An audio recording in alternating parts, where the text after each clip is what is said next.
Good morning, everybody. How are you guys doing today? Good, yeah. Happy Sunday and Happy New Year. We are excited to be worshiping with you guys today. If it is your first time at Granite, we just want to extend a special welcome to you guys. It's super cold outside today, so why don't we warm up with a few songs? If you're willing and able, would you please stand and sing with us?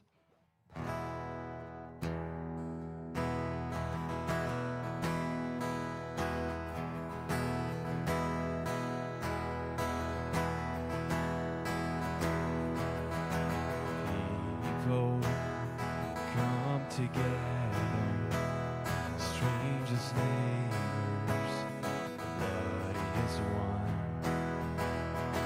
Children, generation, every nation's kingdom come. Don't let your heart be troubled. Hold your head up high, don't fear no evil. Fix your eyes on this one truth. God is madly in love with you. Take courage, hold on, be strong. Remember where help comes from. Oh, oh, oh, oh, oh, oh, oh. Jesus, our redemption, our salvation is in His blood. Jesus, light of heaven, friend of forever, His kingdom come. Don't let your heart be troubled. Hold your head up high, don't fear no evil. Fix your eyes on this one truth. God is madly in love with you. Take courage, hold on, be strong. Remember where our help comes from. Oh, oh, oh, oh, oh,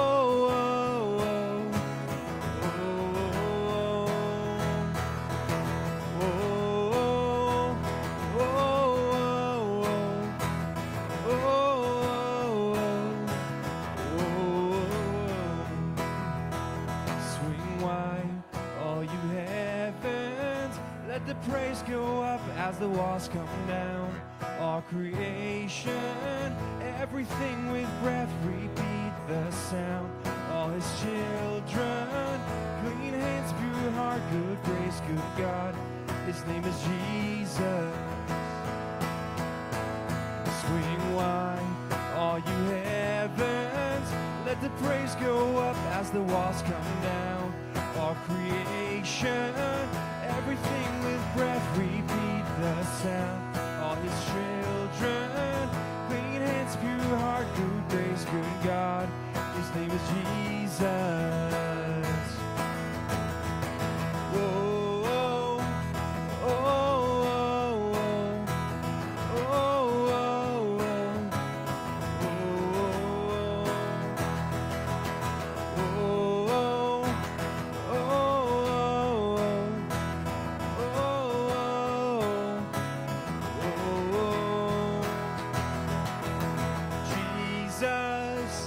our redemption, our salvation is in His blood.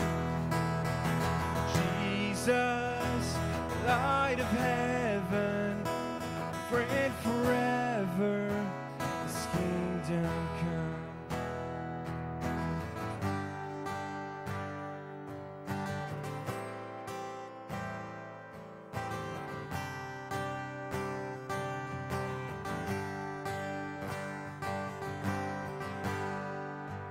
Caught up in your presence, I just want to sit here at your feet. Caught up in this holy moment, never want to leave. Oh, I'm not here for blessings, Jesus, you don't owe me anything more than anything that you can do. I just want you. See, I'm sorry. I'm sorry when I've just gone through the motions. I'm sorry when I just sang another song. Take me back to where we started. I open up my heart to you.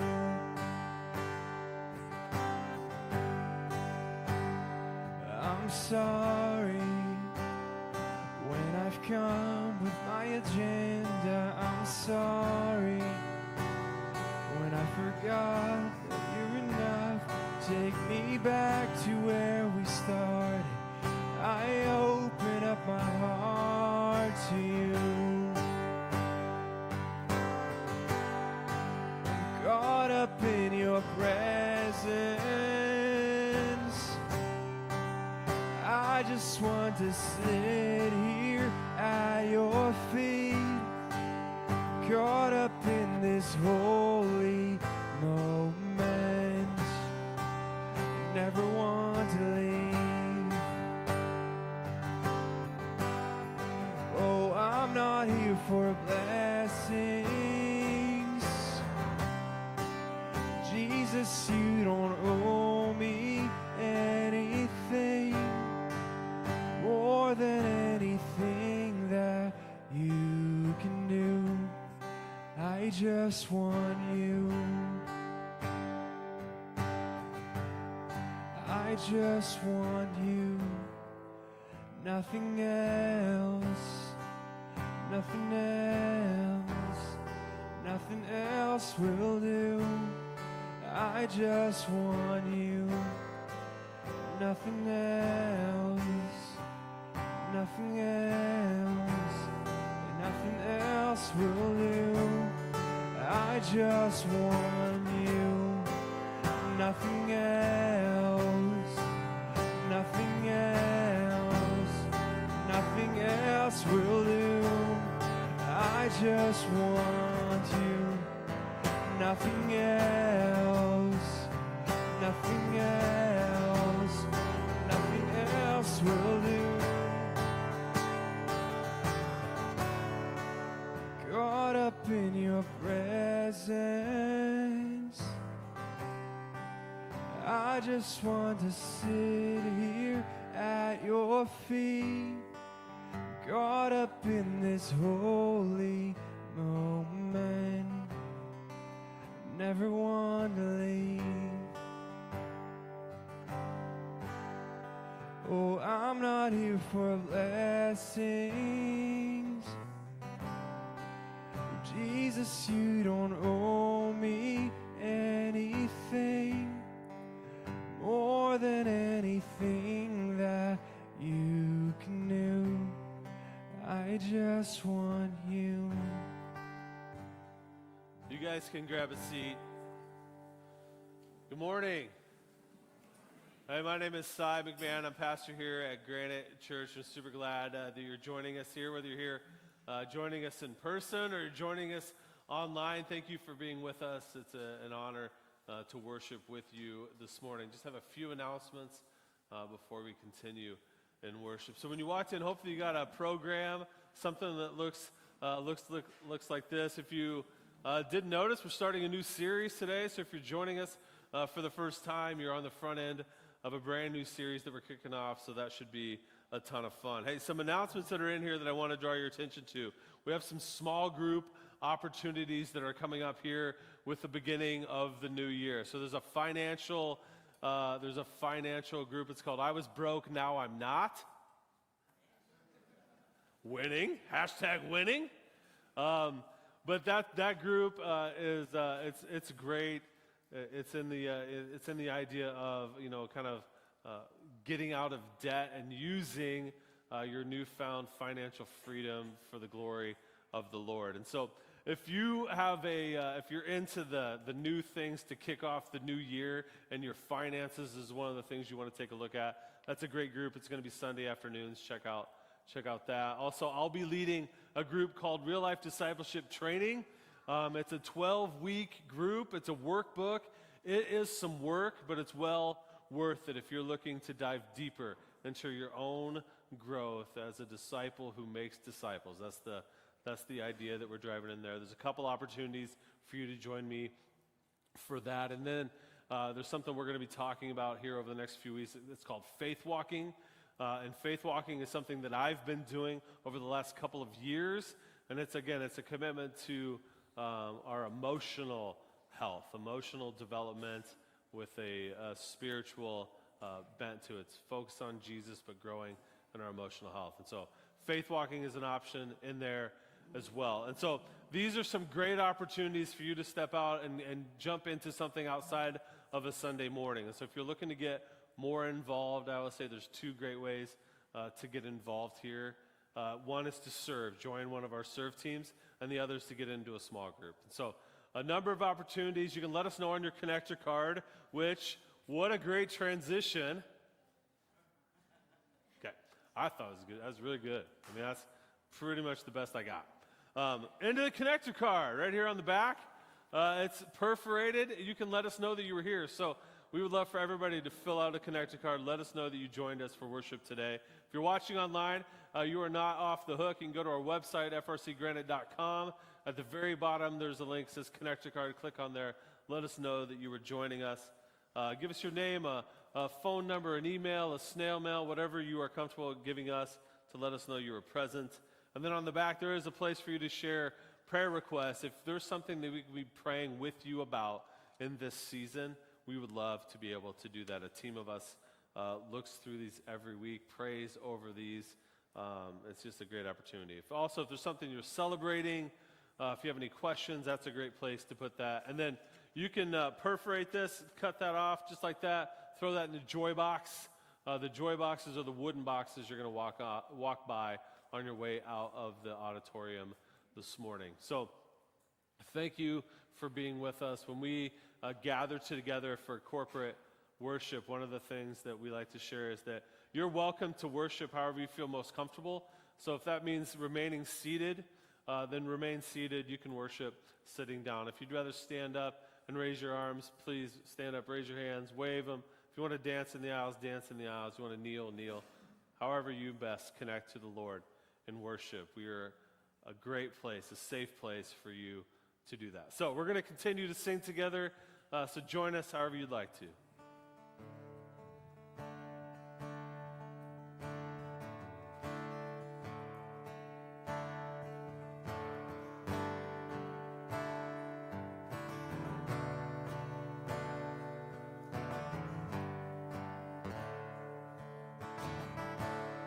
In the crushing, in the pressing, you are making new wine. In the soil I now surrender, you are breaking new wine.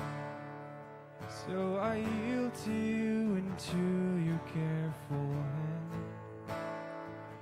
When I trust you, I don't need to understand. Make me your vessel, make me an offering, make me whatever you want me to be. I came here with nothing, but all you have given me. Jesus, bring new wine out of me.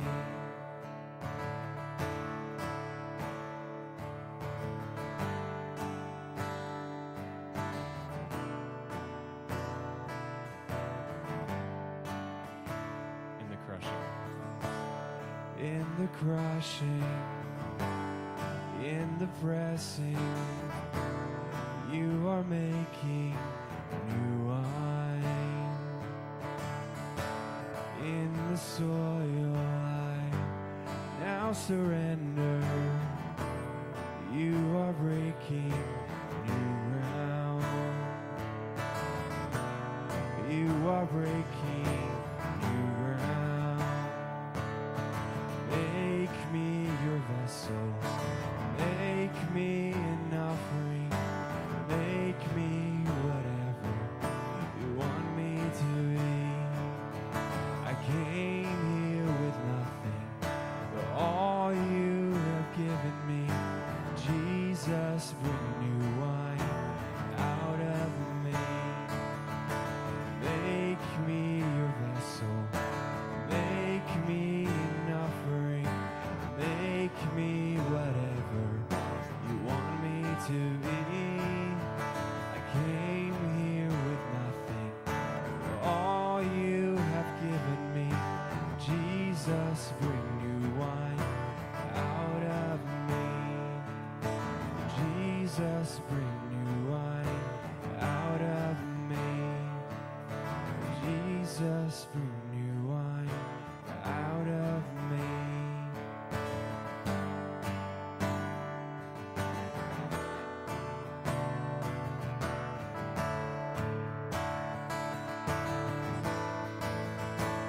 'Cause where there is new wine, there is new power, there is new freedom, and the kingdom is here. I lay down my old flames and carry your new fire today.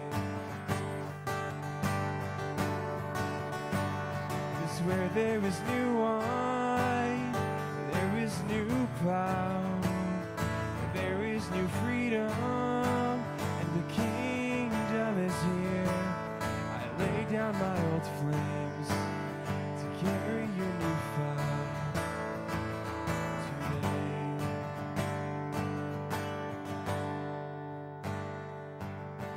Make me your vessel. Make me an offering. Make me whatever you want me to be. I came here with nothing, all you have given me. Jesus, bring new wine out of me.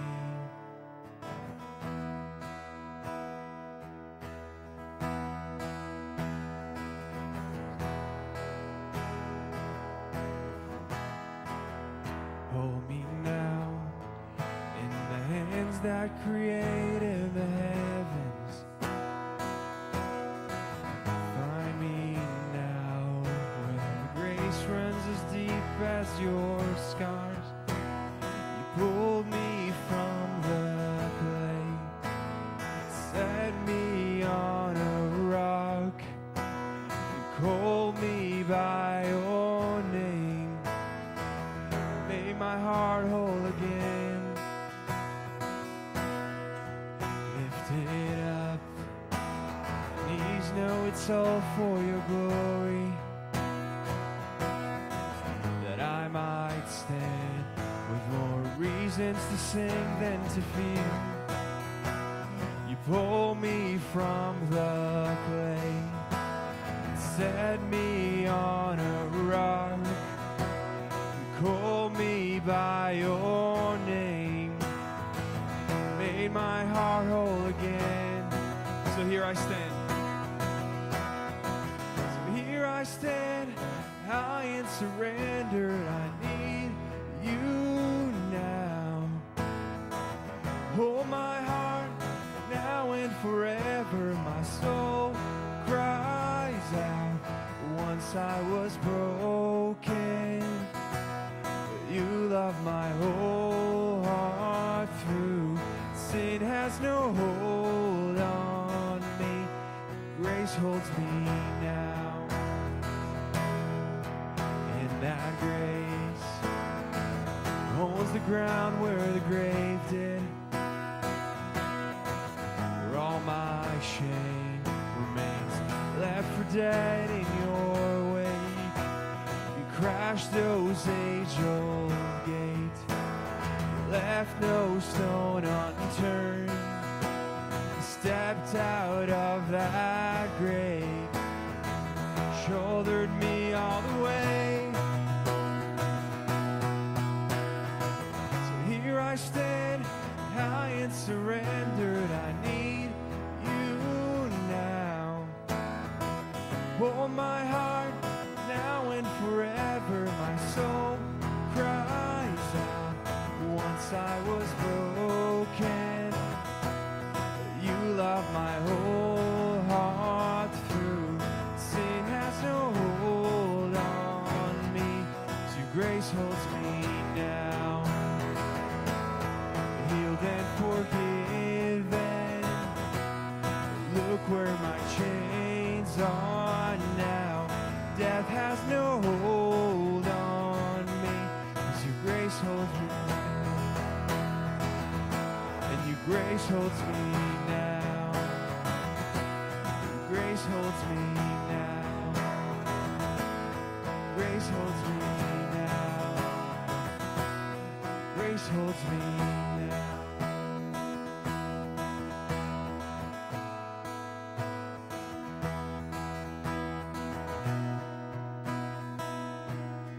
Healed and forgiven,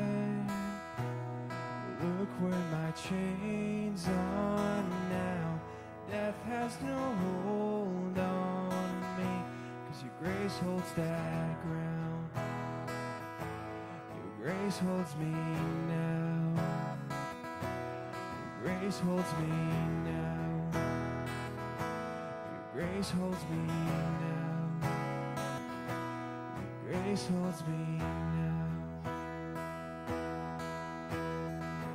Yeah, God, it's really thanks to your grace that we get to come together and be able to worship you. We thank you for your sacrifice, for the gift that you gave of your life to sacrifice and to be able to hold us now. And I pray that as we prepare to hear the message, that you'd be with us, that you'd open our hearts and open our ears to hear your message. In Jesus' name, amen. You guys can have a seat.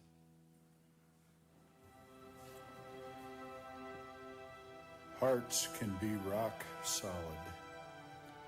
Fear cannot be trusted. Cold soil doesn't grow much. Progress gets stuck in the ice.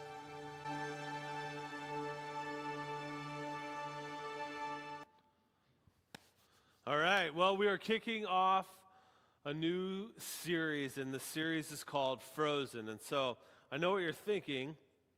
You're thinking last week we looked at the forecast, and we're like, crap, it's going to be cold. What's the worst name we could come up with? I got an idea. Just to remind you that it's cold all Sunday morning, Frozen. Which that would be a fair accusation, and I would understand if you think that. But actually, we came up with this name in October to do this series. And in October, when we were coming up with this, it was like 65 degrees. I mean, and we were still making jokes a couple of weeks ago, like it's going to be weird to have a series called Frozen in January when it's 50. But thank you, Jesus. It's frozen. Because it's going to be a little hard to talk about some of the things we're going to talk about. So today we're going to talk about frozen hearts, and we'll get there. But we're going to talk about frozen soil. It's like, hey, if it's like 55, it's going to be like, well, you know how it used to be when it was cold? It could have been frozen soil. Like, it'd be a lot better to go out there and be like, yeah, frozen soil, I see it. I actually am thankful that we get a little bit of winter. It reminds us, I think, how great spring and summer are. So, yeah. Now, the other part of this that we just got to get out of the way right away, because the other thing that you may be thinking is like, hey, this is about the movie. Nope. But I do want to give you an opportunity just to get this out of your system, okay? And so here's what I need. If you know the song, and you know what song I'm talking about, hold on, I'm not going to say it till I say it. But if you know the song, then we're just going to sing it together here for a few seconds. If we get it out of our system now, then you won't be thinking about it the rest of the morning, okay? So we're just gonna get it out there, all right? So I'm gonna count us in. Hopefully Arrow's not in here because he will just laugh and mock me. Oh, he's coming. I don't even know if it's the right way to do this. I'm gonna count us in. I get to 3, and then whoever knows the song, just belt it out. Let's just go with it, all right? I don't even know how it starts, so I'm just going to trust that you guys know this. All right? Ready? And a 1, and a 2, and a 3.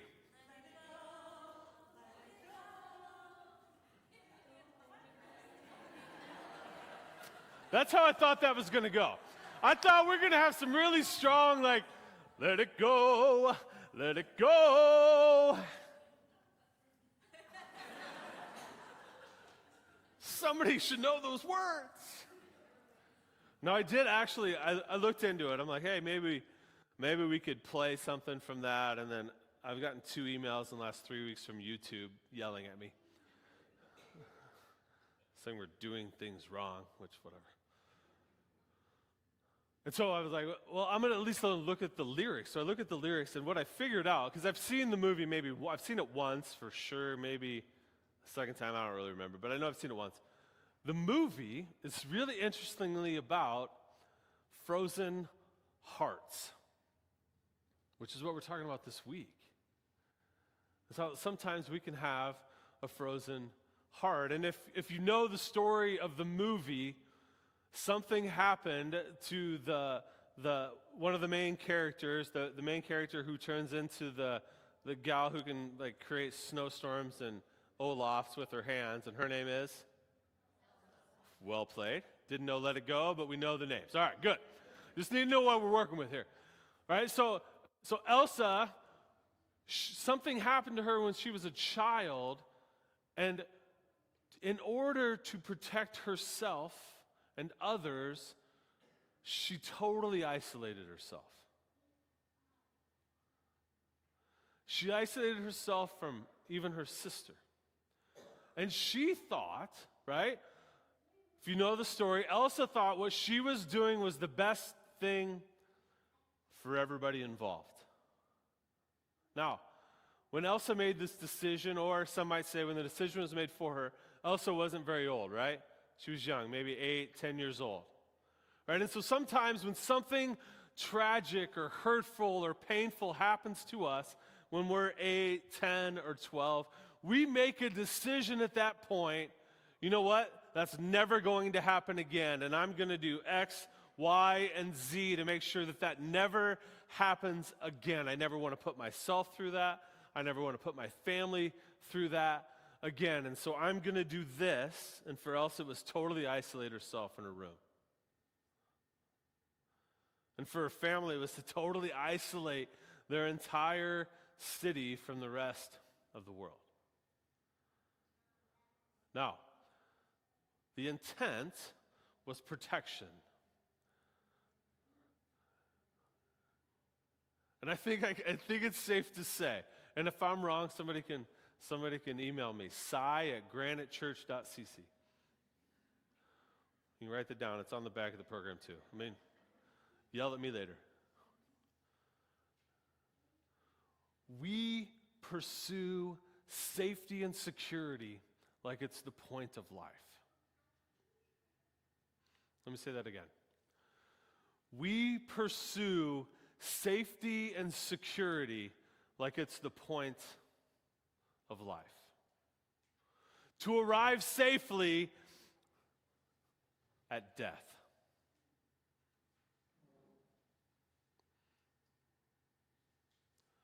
And we don't know, right? We don't know what the plan actually was in the movie Frozen, because the plan was interrupted. But was Elsa's plan she was just going to hang out in her room until she died?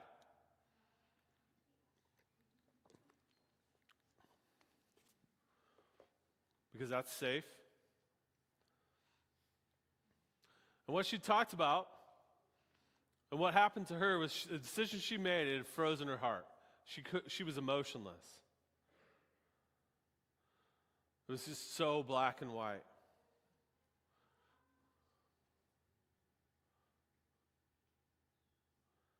I wonder if some of us have something similar. Where we made a vow, that's something that we talk about. We've made a vow that no one's ever going to hurt me like that again. And so I've built this structure to protect me from being hurt again. That's never going to happen again on my watch.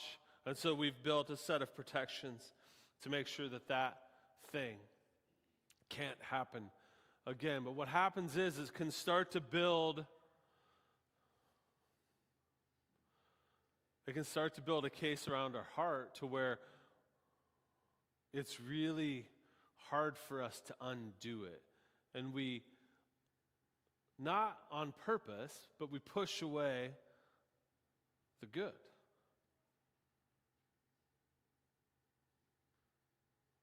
We push away the good because we're trying to protect ourselves from the bad.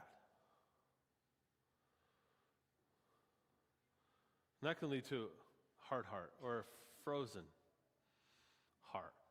And we call these things vows, and these vows are things we make when we're little. And when we're 8, the thing that we decide to do to protect ourselves can be a really good thing.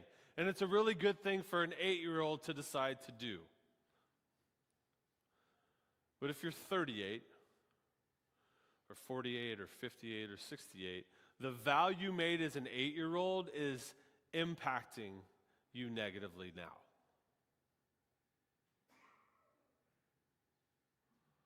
It's no longer protecting, now it's destroying.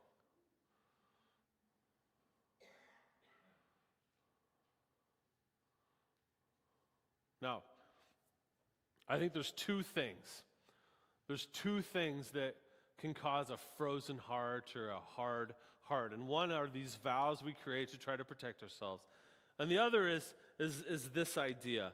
I hope this isn't a spoiler for anyone. Hopefully you've all seen the movie and you understand this simple concept from it. It's not real.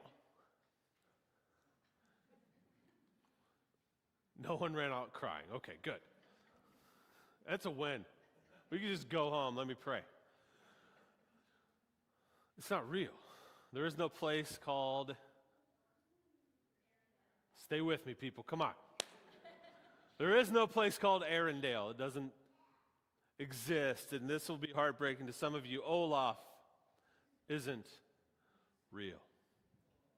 I know. Yeah. If you want to hear from him, just look up, is it Seth Gad, I think is the guy who plays him. Like, look him up. He's funny. I'm not promoting him. Like, that'll probably get me in trouble. Take it easy, YouTube.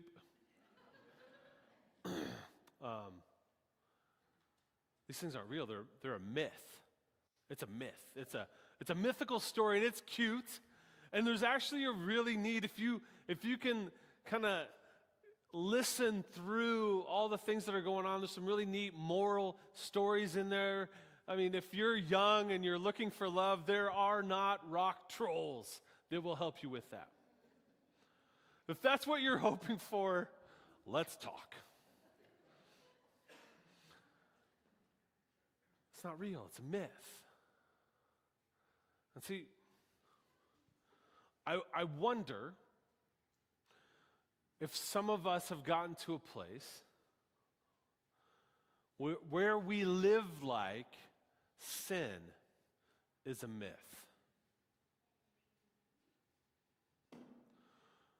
Where we live like sin isn't really real. I mean, isn't sin just a construct that parents made up so that we would behave appropriately? I mean, sin can't possibly be something that would estrange us from our Creator God. I mean, that's just ridiculous. Isn't sin just a behavior modification tool? It's like, hey, that's bad, let's not do that. Sin doesn't actually impact our eternity, right? I mean, it's not real. And I know what you might be thinking, like, that's ridiculous. Of course, we believe in sin. Murder and kidnapping, those are terrible things. Yep, those are terrible things, and those are sin. How about prejudice?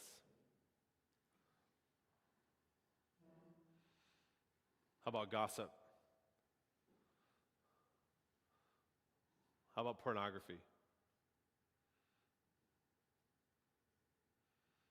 Sex outside of marriage?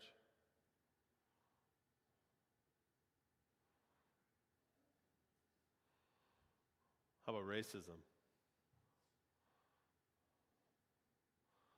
How about classism?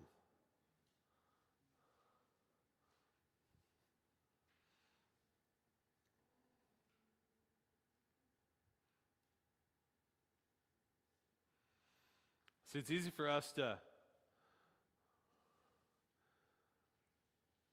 be self-righteous and rank sin and be like, well, I've never done X, Y, and Z. I'm pretty good.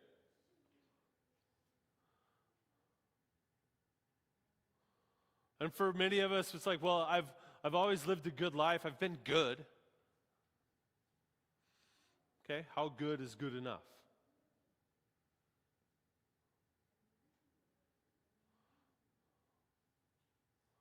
I most of the time do the right thing.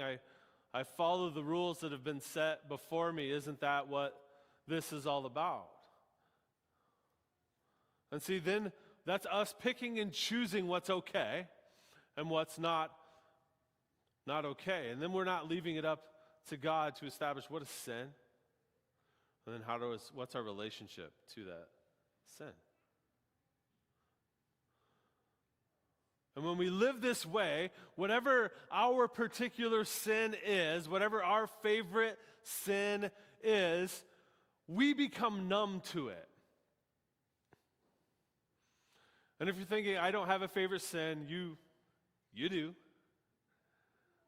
You have one. It's your favorite. You may not even think it's a sin anymore. It's become such a favorite for you.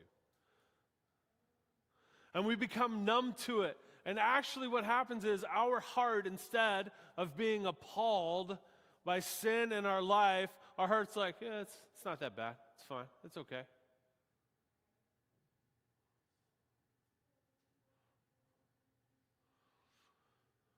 See, we negotiate with authority.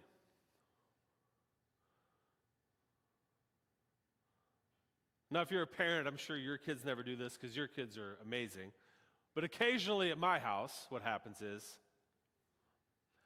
I ask one of my children to do something. And you know what the response is, right? Yes, sir, right away, I'll get to that.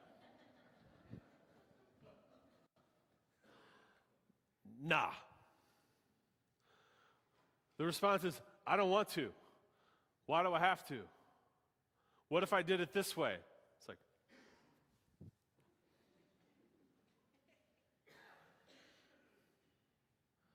it's a negotiation.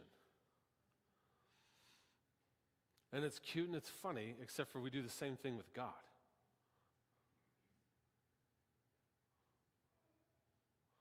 And we have our favorite sin and we justify it by going like, well, it's not this one. And that one's way worse. Which God doesn't rank sin, we do.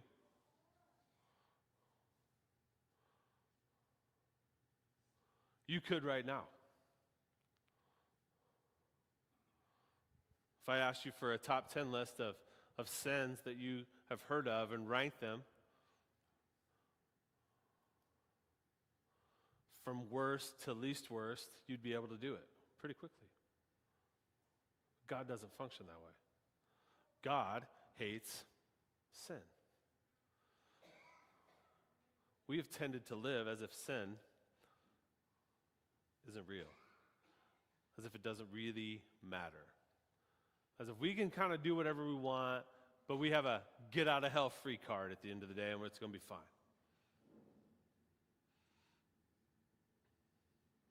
Same position that the Jewish people, the Israelites, find themselves in when this fellow named Ezekiel is trying to speak with them. So Ezekiel is one of the prophets of God to God's people, the Israelites. This is in the Old Testament or the first half of the Bible. And Ezekiel has some crazy stuff go down.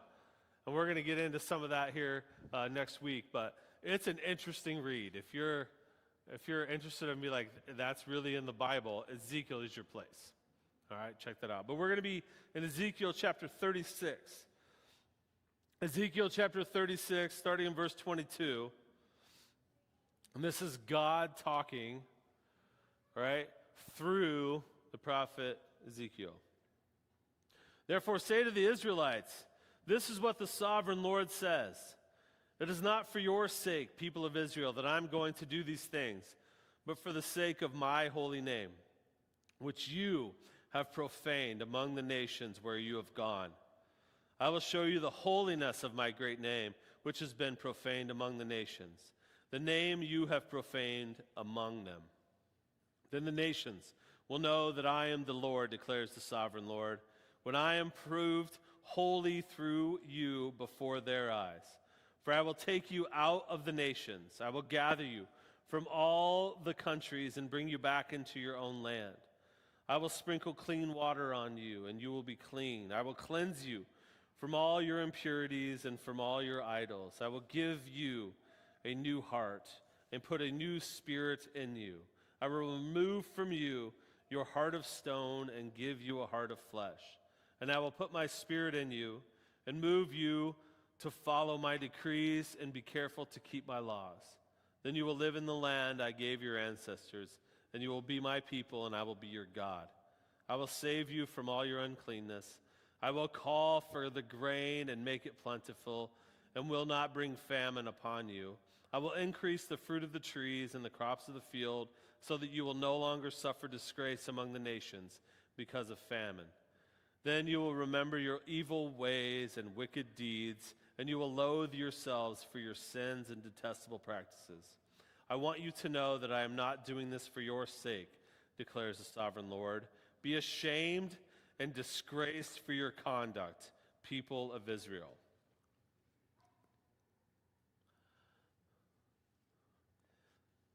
I don't think he took any questions after that. What do you think? That seems pretty clear. It's interesting. God said a number of times at the beginning there, you've profaned my name. You've forgotten. You've forgotten what sin is. Your heart has grown hard like a stone. Or for our context, your heart is frozen. It's dead, it's useless. And God says, that's a direct attack on me.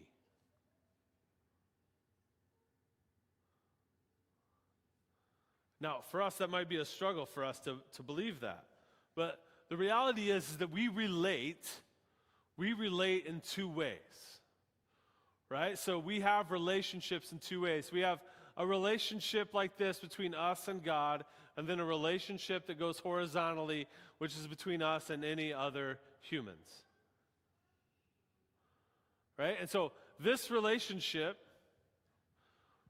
if this relationship is negatively impacted because of a frozen heart, if we're indifferent towards God, if we're indifferent towards sin, then it is impossible for us to healthfully relate to other humans.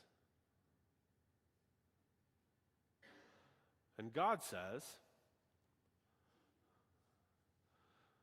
if we are unhealthy, if we have a frozen heart, if we have a dead heart in how we relate to other people, if we do not love our brothers and sisters, we do not truly love Him. A vertical relationship between us and God the Father. Horizontal relationship with us and our peers. This makes an interesting shape, yeah? It's the shape of what? Shape of a cross. What's the intersection point?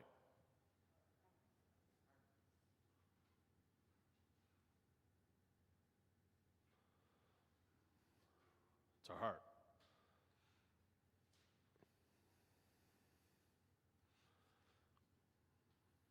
when our heart is frozen, we do not relate.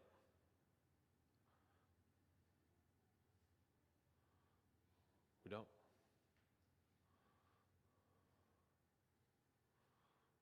Something's broken.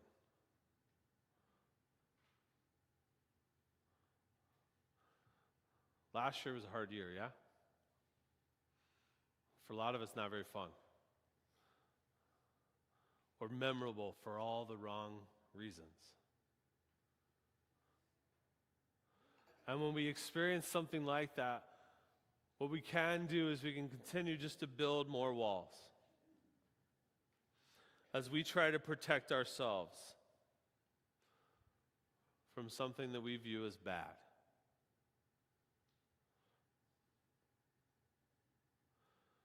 But see, God is wanting to shape us. And He doesn't want us to isolate. He actually wants us to connect even more deeply.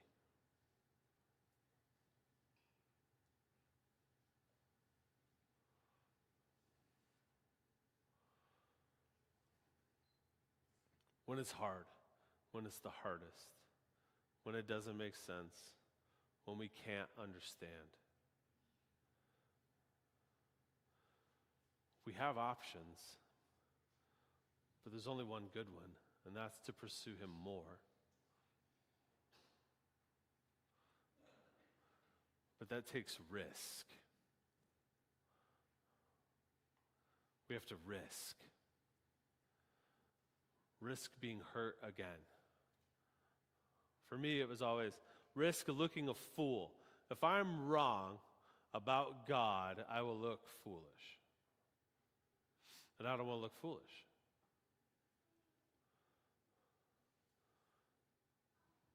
We have to trust God with our lives that we think we are better at orchestrating than He is.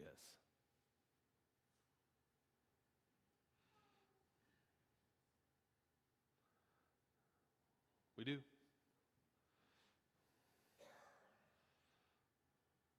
We think we have a better trajectory picked out. We have a better way forward picked out. So God, just keep it down. We got this.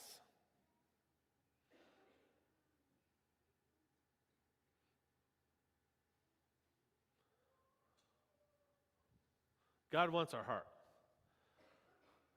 What's interesting, He says all that He's going to do. But here, before we get to that, here's what I want to do. I want you to think about, okay, you got 7 days. 7 days. So we worship. Worship is a thing that happens at 9:30 on Sundays here. But church happens for 7 days, all week long. And so for the next 7 days, there's two things that I would like you to focus on. So if you have a pen and a paper, I know you have a pen and a paper near you because I gave you one. So if you claim you don't, you're wrong. You might want to write these things down. Okay, so here's what I want you to do. Do you have a negative vow that you've made? So right at the beginning, we talked about vows. How you said, this is never going to happen to me again. I will never let X, Y, and Z happen again. Do you have a negative vow that you made when you were younger that has been a protection for you? Is there a negative vow that you, like Elsa, are hiding behind? Have been hiding behind? Do you have a negative vow? I want you to think about that for the next 7 days.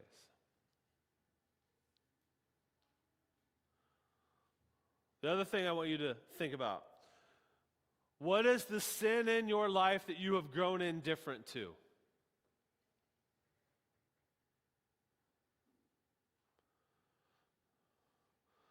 What is the sin in your life that you're okay with? It's not that bad. It's not that big a deal. What's the sin in your life that's hardening your heart towards all sin? Spend 7 days on this. Write it down. Think about it. If you're willing to risk, share these truths with someone you're in relationship with. Confess these truths to the one who you're in relationship with. Now, regardless of where you're at in a relationship with Jesus, regardless of what you think is true about Jesus, you are in a relationship with him because he created you. And he's in relationship with you. Now, it might be a crappy relationship where he is the one loving you and he is focused on you and you're indifferent to him and you're ignoring him and you're not talking to him, but there is a relationship. And regardless of how bad we are at these relationships, we have them. Both relationships are worth fighting for. And the key to unlock these relationships is unlocking our heart. It's thawing our heart. Now, you will not be able to do it alone. And in fact, God goes through and talks about all the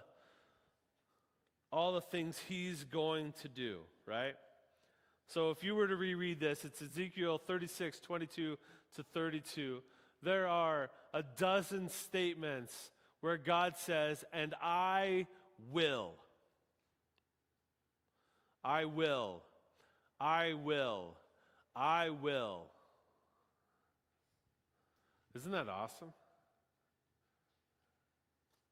Now, here's the reality. God says, I will.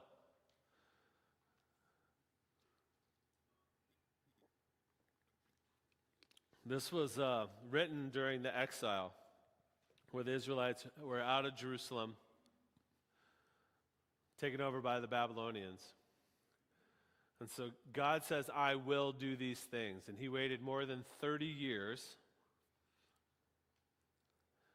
More than 30 years to effect the small changes. And what he was really talking about doing was Jesus, which was still 600 years away.